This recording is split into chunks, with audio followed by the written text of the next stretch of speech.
So ఇప్పుడైతే మీరు అన్ని రకాల పాత్రలు చెయ్యాలి అంటే ఏదన్నా పర్టికులర్ గా ఈ సినిమాలు చూస్తాం, ఎన్నో సినిమాలు చేసి ఉంటారు, ఈ టైప్ క్యారెక్టర్ నేను చేయగలుగుతాను కదా, నేను చేస్తాను కదా, బాగా వస్తే బాగుంటది అని అనిపించినవి ఏమైనా ఉంటాయా? ఏం లేదు సార్, ఇదంతే ఏ క్యారెక్టర్ అయినా సెట్ చేస్తాను నేను, పలానాని కాదు, ఈ టైప్ ఆ టైప్ అని కాదు. చూస్తారా మీరు సినిమాలు? తక్కువ. నేను పాత సినిమా అంటే సినిమాలు చూసేది అప్పుడు చూసి, నాకు ప్రైవేట్ 1975 నా గ్రాడ్యుయేషన్ 1974 లో అయ్యింది. అంతకుముందు చూసిన సినిమాలు జ్ఞాపకం అనేది తప్ప ఆ తర్వాత నేను సినిమాలు చూసేది కూడా తక్కువ సార్. ఇక బిజినెస్ కొద్ది రోజు బిజినెస్ చేశాను, ఆ తర్వాత ఉద్యోగంలోకి వెళ్ళిన తర్వాత కూడా సినిమాలు పెద్దగా చూసేది లేదు. పాటలు వింటాను, రేడియోలో కానీ టీవీలో కానీ పాటలు వింటుంటాను అంతే తప్ప సినిమాలు మాత్రం ప్రైవేట్ 1974 ఓకే. సో అట్లా మొత్తానికి అంటే ఈ ప్రయాణం అనేది మీకు ఇప్పుడు చూసుకుంటా ఉంటే మనకి కొంచెం ఫుల్ఫిల్ అవుతుందన్న ఫీలింగ్ ఉందా? అది ఇందాక ఫస్ట్ లో మనం మాట్లాడుకున్నాం, అన్ని రకాల క్యారెక్టర్ చేయాలి, రావాలి, ఆ కొంచెం అసంతృప్తి ఉందా అని చెప్పేసి. అసంతృప్తి ఏం లేదు సార్, దీంట్లో అసంతృప్తి పడాల్సిన అవసరం కూడా లేదు. నా కోరిక ఉన్నది, కోరిక నెరవేరాలని ఏమున్నది కదా, అదే అంతే కదా. కోరిక మనం చాలా కోరుకుంటాం, ఎన్నో రకాల కోరికలు ఉంటాయి మనకు, అన్ని కోరికలు నెరవేరవు సార్. హీరో కావాలని కూడా ఉంటది. హీరో మీన్స్ ఫైట్ లో చేయగల హీరో అంటే మెయిన్ రోల్ చేయొచ్చు కదా. అవును, ఆ విధంగా నేను మెయిన్ రోల్ చేశాను మరి ఒక సినిమాలో. సినిమా పేరు వెంకటరామయ్య గారి తాలూకా. ఎప్పుడు రాబోతుంది అది? ఉగాది పండుగ రోజున. ఉగాది పండుగ అంత అవుతుందా? టైటిల్ మీదే అనుకుంటా కదా. రెడీ టు రిలీజ్, అది ఫస్ట్ కాపీ రెడీగా ఉంది, రిలీజ్ చేయడానికి బయ్యర్స్ కోసం. దానికోసం టైటిల్ నేనే సార్, వెంకటరామయ్య నేనే. సో అంటే ఒక తండ్రి ఒక చిన్న పాత్రను మొదలుపెట్టి ఈ రోజు టైటిల్ రోల్ చేసేంత దాకా మీరు ఎదిగినట్టే కదా. అంతా కూడా మీ మీద ఒక టైటిల్ పెట్టి సినిమా తీశారు. సో అందులో వెంకటరామయ్య గారు, మరి వెంకటరామయ్య గారి భార్య ఎవరు అందులో? సుధా గారు. ఓకే. నా వైఫ్ క్యారెక్టర్ మేడం వేశారు. ఓకే. మిగతా వాళ్ళందరూ కొత్త వాళ్ళే. ఓకే. మీతో పోల్చుకుంటే ఆమె చాలా సీనియర్. చాలా ఈ సినిమాలకు పై చేశారు సార్. మరి ఆమెతో చేస్తుంటే ఎలా అనిపించింది? నాకు ఇబ్బంది అనిపించింది, ఎందుకంటే మనం ఓపెనింగ్ చేస్తే అవతల వాళ్ళు ఏమనుకుంటారో తెలియదు కదా సార్. నేనేమో ఓపెనింగ్ చేస్తుంటాను, నేను ఓపెన్ అయిపోతా సార్. అదే క్యారెక్టర్ మీద నేను ఓపెన్ అయిపోతా. అది తెలిసింది కొద్ది ఒక 2-3 రోజులు అట్లా జరిగింది. జరిగిన తర్వాత మళ్ళీ మామూలు అయిపోయాను. ఓకే. అది ఉంటుంది కదా సార్, సీనియర్ కదా ఆవిడ. మగవాళ్ళు అంటే మనం సర్దుకుపోవచ్చు. ఓకే. లేడీస్ కాబట్టి పైగా 1000కి పైగా సినిమాలు చేసిన ఆవిడ నాకు వైఫ్ గా వేయడం అనేది నాకు ఒక గొప్ప అనిపించింది. ఫీల్ కలిగింది, అది అనిపించింది. అంటే 2-3 చూశారు, వాళ్ళు కూడా సీనియర్ ఆర్టిస్టులు చూశారు. ఆ తర్వాత మేడం డేట్లు కుదిరాయి కాబట్టి మేడం వచ్చారు. అంటే మనసుని హత్తుకునేటువంటి సినిమా కథ. సోదరి కోమలి ప్రొడ్యూసర్, సారంగధర్య కోమలి. అవును, నాకు కూడా తెలుసు కాబట్టి. ఆవిడ చేసింది సినిమా. అంటే ఆమె నిర్మాతగా మారి ఒక సింగర్ చాలా కష్టపడ్డాడు. ఆమె అనుకున్న బడ్జెట్ కంటే ఎక్కువ ఈ డబ్బులకు ఇబ్బంది పడి, అంటే సినిమా అంటే కోట్లతో కూడుకున్నటువంటి వ్యవహారం కదా. ఆమె మరి అంత ఎందుకని ఇందులోకి దిగిందో నాకైతే అవును మీరంతా సపోర్ట్ చేశారా ఆమెకి? మా వర్క్ మేము చేసుకున్నాం అంతే కదా సార్. తెర కనిపించడం వరకే చేయగలం సార్. అదే ఆమె అనుకున్న విధంగా ఇష్టం, దాంట్లో ఏం లేదు. అదే. డైరెక్టర్ పేరు సతీష్. ఆవాల సతీష్ అనుకుంటాను. సతీష్ అని మాత్రం తెలిసి, నాకు ఇంటి పేరు తెలియదు. ఆయన జర్నలిస్ట్, పూర్వం జర్నలిస్ట్ అట. ఓకే. ఆయనే రాసుకొని ఆయనే స్క్రీన్. సినిమా బాగా వచ్చింది అని మాత్రం వింటున్నా నేను. ఆ సినిమా అది తొందరగా రిలీజ్ అయితే బాగుండేది. ఉగాదికి రిలీజ్ కాబోతుంది అని విన్నాను సార్. ఈ రోజు చెప్పారు ఆయన. ఎప్పుడు రిలీజ్ అంటే ఉగాది. మీ మనసుకు నచ్చిన క్యారెక్టర్ అనుకోవచ్చు దాన్ని? అనుకోవచ్చు సార్. ఓకే, అది అనుకోవచ్చు.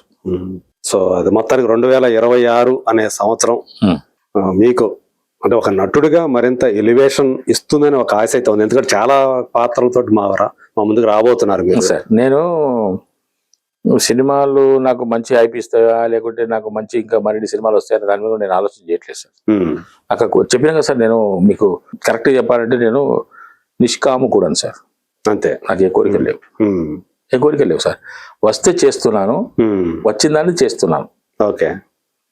కానీ మీకు అన్ని రకాల పాత్రలు చేయాలనే కోరిక అయితే ఉంది. ఒక కోరిక ఉన్నది, నెరవేరకపోయినా దానికి ఇబ్బంది లేదు. ఓకే. సో అలా ఉండారు. నేను దాని మీద ఆ విషయంలో అదే దాని మీద తప్పించిపోయి దాని మీద కాన్సన్ట్రేషన్ చేసి ఇంకెప్పుడు అనేటువంటి వస్తే చేద్దామని అటువంటి కోరిక ఉందని చెప్పాను తప్ప, అంటే నిష్కామం కూడా అంటే అంటే నా ఉద్దేశం ఏంటంటే కోరిక వెంబడి పరిగెత్తడం లేదు అని. అంటే మళ్ళీ ఇక్కడ కోరిక అసలు లేకపోయినా కూడా ఏదో వచ్చింది చేస్తున్నాము అనే దాంట్లో ఒక చట్టంలో ఉండిపోయే ప్రమాదం ఉంది కదా. నేనేం చేయలేను సార్, నేనేం చేయలేను. ఎందుకంటే నాకు ఒక క్యారెక్టర్ ఇచ్చేసి మీరు చేయండి సార్ అన్నప్పుడు, నాకు నేను అడిగిన బడ్జెట్ నాకు ఇస్తున్నప్పుడు, నేను ఇచ్చిన డేట్ వాళ్ళు తీసుకుంటున్నప్పుడు, నాకు సినిమాలో అవకాశం ఇస్తున్నప్పుడు నేను ఎందుకు కదనాలి కదా సార్? ఎందుకు కదనాలి సార్? నాకు రీజన్ లేదు అక్కడ చెప్పడానికి. ఈ సినిమా నేను చేయను ఎందుకనాలి, నాకు ఎందుకంత అవసరం? వచ్చిందల్లా చేసేస్తున్నారు. సినిమాలో అవకాశం రావడం అనేది చాలా మంది మరి ఏమనుకుంటారో తెలియదు, కానీ అది గొప్ప అదృష్టం సార్. అది చిన్న గానీ పెద్ద గానీ ఏదైనా కానీ, చిన్న క్యారెక్టర్ కానీ, కొంతమంది అంటే సరే ఎవరి గురించి మనం చెప్పడం, కానీ నా గురించి నేను చెప్తాను. Even now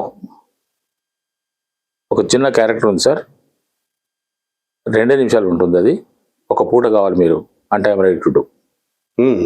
irrespective of director, irrespective of production house అంటారు, అంతేనా?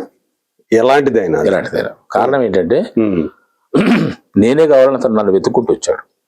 ఓకే, ఒకటి అవకాశం రావడం అనేది గొప్ప విషయం నా దృష్టిలో. అదే ఏ చిన్న ఒక్క అవకాశం వచ్చినా కూడా నాకు అదృష్టం ఉంటుంది తప్ప, ఎందుకంటే 100 మంది ఉన్నారు సార్. అవును, నాకెందుకు రావాలని 10 కొద్ది ఫోటోలు ఉన్నాయి.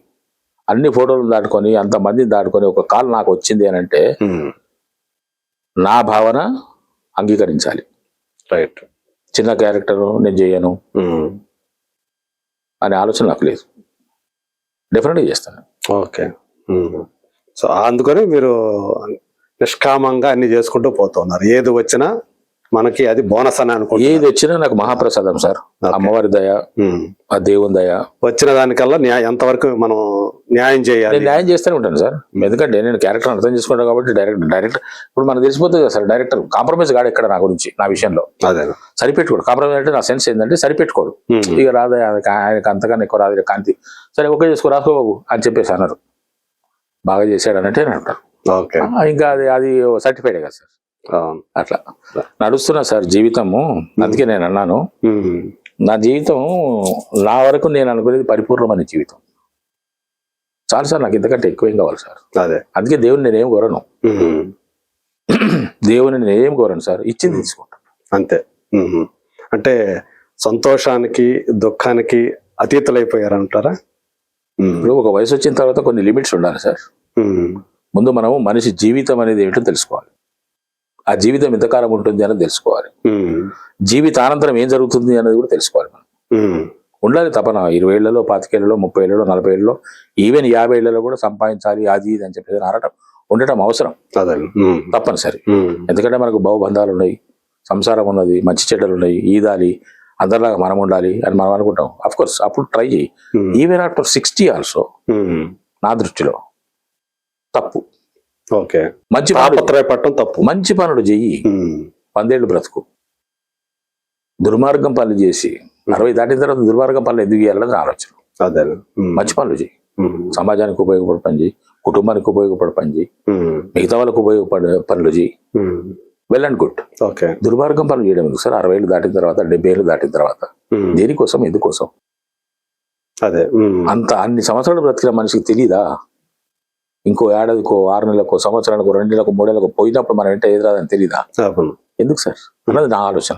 నేను ఆ విధంగా ఉంటా. ఇది ఎవరి గురించో చెప్పడం కాదు, నేను అనుకుంటాను. మీకు మీరు పెట్టుకున్నటువంటి సూత్రాలు, కొన్ని నిబంధనలు. నేను సెల్ఫ్ కంట్రోల్ గా ఉంటా సార్, చాలా సెల్ఫ్ కంట్రోల్. ఇప్పుడు డిసిప్లిన్ తో బ్రతకాలి సార్ మనిషి. ఇప్పుడు డిసిప్లిన్ తో బ్రతకమని ఎవరికి మనం చెప్పే పరిస్థితి లేదు. కాబట్టి నాకు నేనే డిసిప్లిన్డ్ గా ఉంటాను, నాకు నేనే సెల్ఫ్ కంట్రోల్డ్ గా ఉంటాను, నాకు నేనే పనిష్మెంట్ కూడా ఇచ్చుకుంటాను. ఓకే, మీ దగ్గర మీరు 12 గంటలకు రమ్మన్నారు ఫర్ ఎగ్జాంపుల్, నేను 12:30 నేను చాలా వాల్యూ ఇస్తాను సార్. టైంకి వాల్యూ ఇస్తా, పనికి వాల్యూ ఇస్తా, డబ్బుకు వాల్యూ ఇస్తా. ఈ 3 నాకు చాలా ఇంపార్టెంట్ సార్. అదే అంటే ఈ మూడింటికి విలువ ఇచ్చేవాళ్ళు ఇంకా జీవితం గురించి ఇక ఏమి ఇచ్చేయక్కర్లేక. మీరు 12 గంటలకు నన్ను రమ్మంటే 3 రోజుల క్రితం మీరు మనం కాంటాక్ట్ లోకి వచ్చి నిన్న ఒకసారి మళ్ళీ మనం ఒకసారి మాట్లాడుకొని గుర్తు చేసుకొని పొద్దునే మళ్ళీ మాట్లాడుకొని 12 గంటలకు రమ్మంటే 12:30 వస్తే నాకు వణుకు పుడుతుంది నాకు.